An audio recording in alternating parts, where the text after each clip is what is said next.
HP,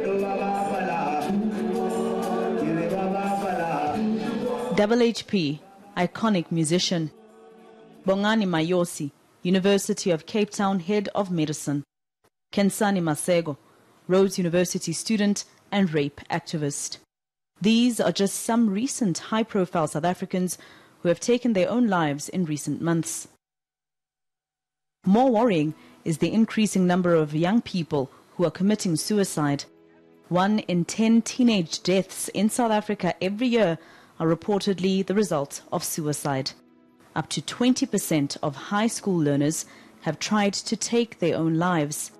It's so bad that students at the University of Pretoria recently took to the streets after a spate of suicides at South African campuses. The hashtag Speak Out March at the University of Pretoria highlighted that at least 2 students committed suicide at the institution. There had been 23 reported attempted suicides at the campus, with 1 student trying to commit suicide 3 times. At Wits University alone, there have been at least 4 incidents of suicide in the past 12 months. Experts say these tragedies can be averted with proper intervention. And it's just heartbreaking and horrific, and you've got to ask why our youngest and brightest are being driven to such desperate measures, and how can parents, teachers and education authorities help. Tonight we talk to Jerome September from the Wits Career and Counselling Unit, Sisanda Mbulekwa from the Wits SRC, John Macheke of the Congress of South African Schools, and Dr. Kobus Roo from the Psychiatry Management Group. Welcome all of you. Why is it so bad? What's going on at universities? I think it's a scourge that is happening, that is approaching our campuses, and I think it's largely due to the environment that we live in. Our parents send us from all corners of the country to come to the space that is Wits University to get our degrees. Instead, we come back in coffins. It can't be that we don't analyze what it is about the space that drives students to making that awful decision. So I think... Are you blaming it on Wits, or are there lots of other factors? I think it's just a contributing factor. It's not only a global but a nationwide crisis, but at the same time, Wits University is a microcosm of society, right? And it's time that we analyzed our specific space to further prevent the loss of lives on our campuses. Right, you're dealing with students all the time as well, so you see it every day, I should imagine, or hear about the stories. What do you think is going on? Most of our learners commit suicide because they are not having that parental care from their own parents. For an example, just said the girl in Johannesburg who just took her life. So it's a problem on its own. The evidence was there on her phone, because there are many messages that he wrote on her phone saying that I'm nothing. I don't think that I mean something in this world. I must just take my life. After that girl took her life, that's when the family realized that the evidence is there in her phone. And sometimes it's because we, as young people, we don't open up. That's a problem. So we need to open up so we can get help. So I believe everyone who's watching this show as a young person will be able to open up. For an example, we're having our own icon, HP. She just died because of depression, which is a bad thing. According to me, we cannot be losing celebrities because of depression, because it's something that we can deal with, something that can be resolved. We shouldn't be losing anybody, should we? I mean, I'm just wondering how, with WHP, his death, where does it leave students or young people who are struggling with this? Does it help them understand their problem better? Does it help them make a decision that they might not necessarily make?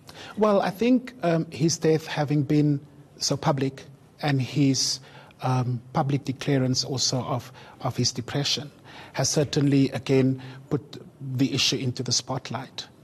We're having this conversation, sadly, in a context where we've lost so many lives.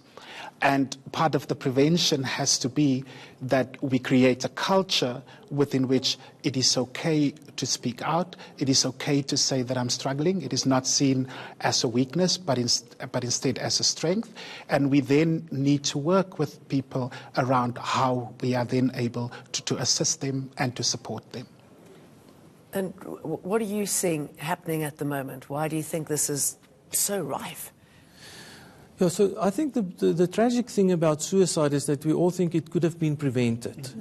So it could have been prevented had we only known before what has happened. And I think from the point of psychiatry, it is that a lot of people who commit suicide in the end suffer with a mental illness that went undiagnosed. And it went undiagnosed probably because of the stigma or of people not knowing when the symptoms start to arrive to talk to somebody. And because it's something like 90% of people who commit suicide are suffering from some sort of mental illness. Yeah. And how do you define this mental illness? What is it? Well, so mental illness is an illness that affects the brain from a doctor's point of view. And we call depression is probably the illness with the highest suicide rate. There are other mental illnesses like schizophrenia and bipolar, which are severe mental illness. But I think normal people who are under a lot of stress can develop depression. The incidence of depression is about 15 to 20% of the population.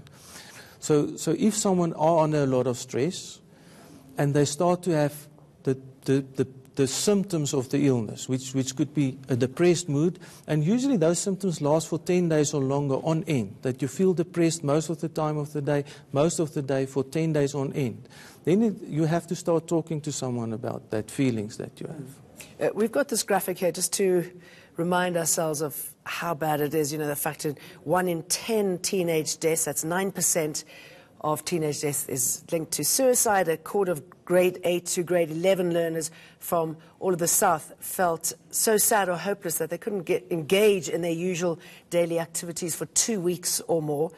More than 1 in 6 had either thought about suicide, made plans to commit suicide, or attempted it at least once.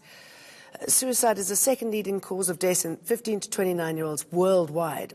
And depression, as you say, it's the third highest disease burden among adolescents globally. So, I mean, when you look at those sort of figures, everyone will know somebody, a lot of people who's tried. I think, especially I'm speaking from a student leader, student activist point of view, on our campuses, we document the suicides, but the suicide attempts are what triggers students the most, right? Because it's usually someone that you always see in the corridors, you always see in class, they're always smiling, they're always happy. And it's only once someone commits suicide that we have this narrative of check up on your strong friends. But it only lasts for a couple of days. Once it loses momentum, no one goes back and checks up on the people next to them. You never think it is something that is real unless it happens to someone that you know. So I think the issue of mental health, mental illness, and suicide on our campuses is something that does need to be championed. It's something that does need to be looked at. It's no coincidence that these rates rise around this time of the year when students are facing academic pressure. We know that there are a lot of factors in students taking their own lives and attempting to, right? But at the same time, we need to be analytical about it. Look at the time frame in the year when it's happening, you know, and then seek to support our students. It can't be that students are suffering and we're just watching. I know that you asked for students to come and talk to you and explain what's going on. Yeah. What have you heard? So we did ask, about 200 submissions received and counting. Lots of things. It's from, in terms of some of the challenges, it's from the academic pressure. It's from sometimes financial issues. It's the history of mental illness in the family possibility. It is the issues, the structural issues around just how tough our environment is. It's a host of things. In the suggestions, also a host of varied things, which ranges from a better academic program and maybe a better spread of the academic program over the year.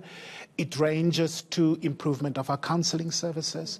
It ranges to asking for sports facilities, more sports facilities. It's asked for outdoor activities. It asks for creating a more caring campus environment.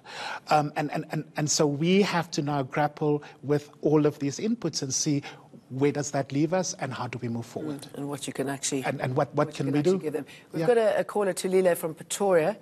A parent, I believe, with a bullied child at Wits. Go ahead, Tulile. Hello, how are you guys? We well, thank you. Go for it. We can hear you. Okay. I've got a child at Wits Medical School who's doing a postgraduate. And she's bullied not just by other students, but her seniors, people that she works with.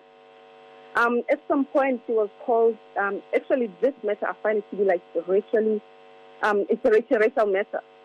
She's been called a hungry hostel rat, and she's been called many other things. She's been to the SRC to report the matter. She's been to the head of department, I think it's Mr. Masango, to report the matter. And so far, nothing is happening. Like for me, this thing has been happening since like beginning, like around June, I think, or before that. And so far, nothing is happening. It's like it's very slow. What I'm saying is that do they have to wait until something happens and then they act? Because if this child is going through such pressures, she can't even study properly, and like she feels let down, not just by the institution itself, but by the SRC itself. I think right now she's busy working with the postgraduate administration. I think the name of the lady is Apiwe. And for me as a parent, I find it like this thing is too slow. This is a matter of agency. My child is in trouble. I mean, and maybe you can leave your details to make sure that your child does get addressed, right? Yes, please. Please escalate the matter as soon as possible. We are adamant that we will not allow any form of harassment, of bullying. We will take serious action against those who are found guilty of having done such. So I appeal to the parent to please escalate to me as soon as possible so that we can look in. They will get answers, and they will get answers soonest. Bullying, that's an important factor when it comes to suicide, isn't it? And I guess when you're being ignored as well, that exacerbates the problem. Yeah, so bullying, the bad thing about bullying is it gives you a bad self-image. You start to feel bad about yourself. You're not strong enough to stand up against these people. And that's exactly what depression also does. It makes you feel bad about yourself. You feel there's no other outcome. There's no one helping you. And then suicide becomes the way out of this hellhole, which is not a nice thing. No. And I guess you must hear that frequently, that people are not being answered or looked after. How do you escalate that? Yes, ignorance also contributes towards the suicide that we're having in our own schools. Because most of the learners at some point report, but it depends on what are they reporting. For an example, others report issues of rape, others report issues of being bullied by a teacher, not a learner particularly, or being bullied by a learner, and that case end up on the aid, it's not being resolved. So at some point, that person continue doing the very same thing, and that learner end up having a stress, and a stress can lead to depression. After depression, you feel that you have nothing left in this world but to take your life. So I find that, if you don't understand those sort of feelings, extraordinary that somebody can be pushed to the point where it is the easiest way out, where the fear and the pain and whatever it is pushed aside. But see, I think we must also understand that depression is an illness. So someone who has a physical illness, you will never expect of him to run the comrades because you understand his body is sick, he can't do that. Depression is an illness that affects the brain. So your thinking is clouded by the way you're feeling. So you can't always by yourself get solutions to the problems, and that's why you need to talk to someone else to help you through this process. We've got another caller, Diane, from Johannesburg. She doesn't like the stigma of depression. Tell us more about that, Diane. Hi, Jane. Just wanted to share something in terms of my own experience of depression. Firstly, my personality is such that I often saw depression as a weakness. And I had an amazing psychologist that explained in such simplified terms to me what this depression and me refusing to take medication was about. And the explanation really was that when you're depressed, serotonin levels in your brain are depleted. And you need the medication to help you to allow the serotonin to be released back into your brain, because my particular condition was exhaustion, mental exhaustion that I'd suffered for a period of time. It changed my complete view on what depression was, because, as I said, I felt I was a very strong person and could take on anything. During the times of that depression, I locked myself in my house. I had been a very active person, a businesswoman. All I wanted to do was shut the world out, and I couldn't understand why I just didn't have the energy to be able to do what I done. My advice to people mostly is that you don't understand why you're going through this. There's often spoken about this black dog or whatever it is, and it feels like you're in this, and you just want to be there. You just want to get, you don't want to deal with anything. I think the youth today suffer from a lot of various stresses with a lot of pressure. And my advice to them is don't see depression as the weakness that I saw it as. Go and seek help, and hopefully you will get someone as good as what I had who could explain it to me that when the serotonin levels are depleted, your brain actually shuts cells down in your body to release that serotonin back in. What the antidepressant does is it opens the cells in your body to re-release the serotonin, to raise the serotonin levels. So your one speaker talks about mental illness. Absolutely, Diane, you gave us quite a bit of information. I mean, is that a good combination? Do you have to, is it a problem being able to afford this medication? And is it a combination of medication and... Yeah, it's definitely a combination of medication and social support and psychotherapy that gets you better. The medication is not so expensive anymore because it's affordable. There's generic medications, and you can even get from the public health sector medication. So it is affordable to everybody. You just have to go and ask for help. Are many of your friends on medication? Are they going for counselling? I know a couple that use the CCDU facility on campus. I know a couple that are often referred to external psychologists.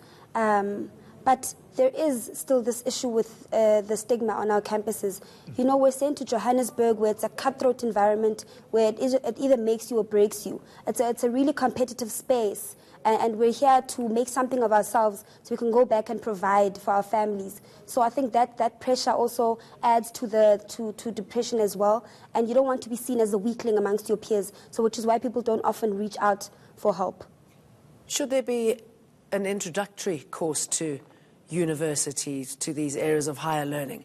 If you are coming from a rural area, for example, I mean, that adds to the problem, doesn't it? It does.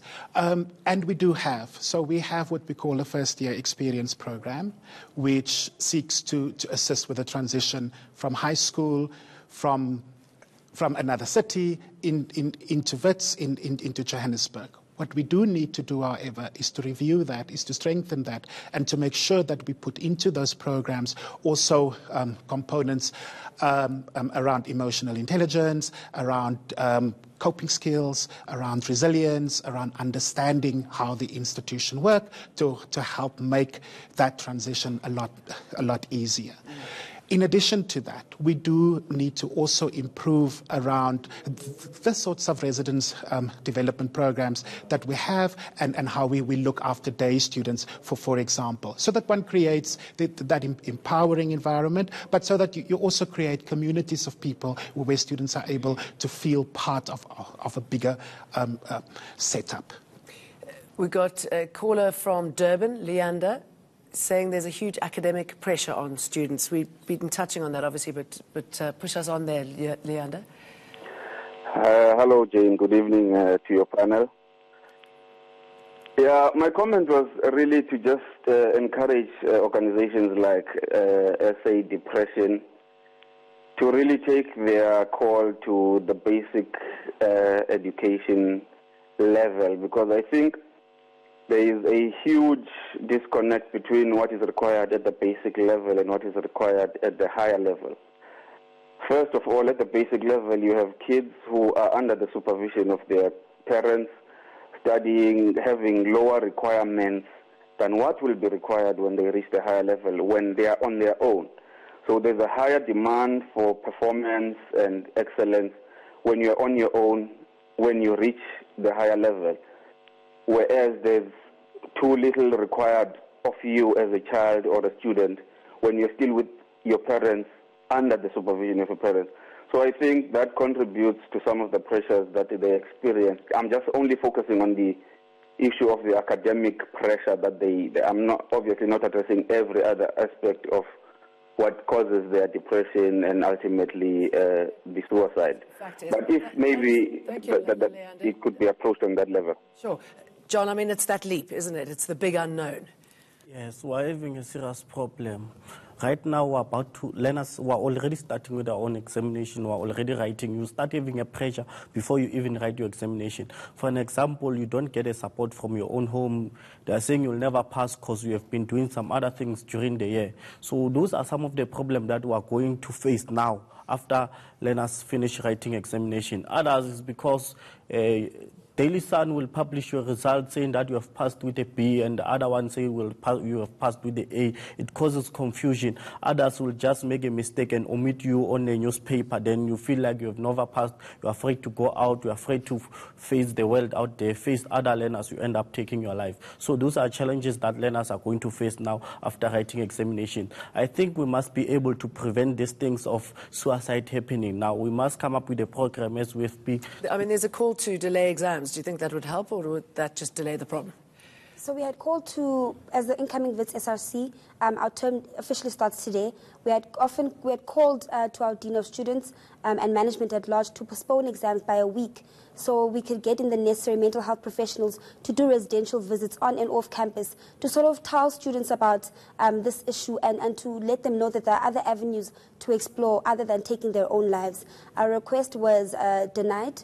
But together with management, we had found, or rather reached consensus regarding other measures to put in place. Like at the moment, my SRC, my collective and I were planning de-stress zones on campus where studies have found that the release of hormones such as serotonin, yeah, that one, it assists with alleviating feelings of depression and things like that. So we're being called the SRC of jumping castles because that's what we're trying to bring onto campus. We're trying to bring on outdoor gyms, coffee drives, to provide support to our students. But at the same time, I note academic pressure, and that's something that the university needs to work with student leaders. But at the same time, it's the issue of transformation in our spaces. It can't be that I get to a space that is WITS University, a leading university, not only in South Africa, but in Africa as well. But I don't resonate with the space. I feel like a foreigner in my own space. So it speaks to transformation of not only the curriculum, but also representation.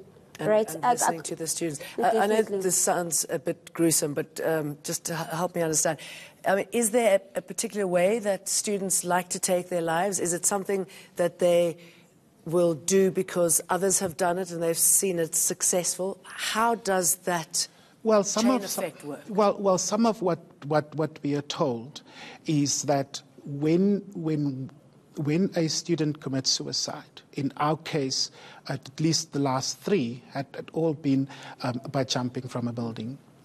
What we are told is that there is almost that ripple effect where it almost becomes okay for another person to do it. Yeah. And from some of the inputs I've received, what some students are saying is that there's almost a level of jealousy that person is out of the space. They seem to be at peace. They are set free.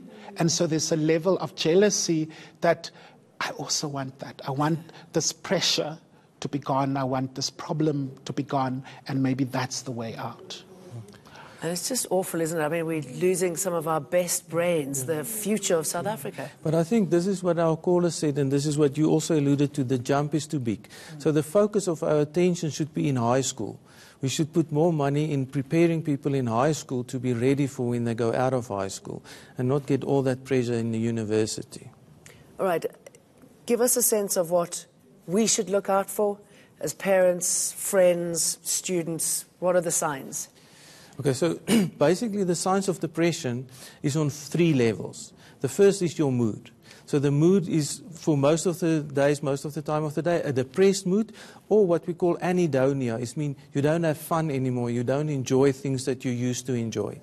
Then there's also a physical component. That physical component is that your energy levels are low, you have insomnia, you can't sleep, your appetite goes, and even your sex drive goes. And then there's also a cognitive component. That cognitive component means you're starting to think slowly, you are obsessed about death and dying and how bad things are. So all 3 of those things are involved, and that's what you should look out for. And then there's the way that people express their mood. Sometimes they become defiant. and they become aggressive, or they run away, or they start taking more substances. So all of those things can show you that there's red flags. It really is a powerful message that there's something going horribly wrong. Thank you, all of you, for coming in to talk to us. Jerome September, Sisanda Mbulekwa, John Masheke, Kobus Roo, thank you very much. Thanks. Thank you. Lying politicians and shady celebs, a spin doctor and a psychologist takes us into the minds of liars.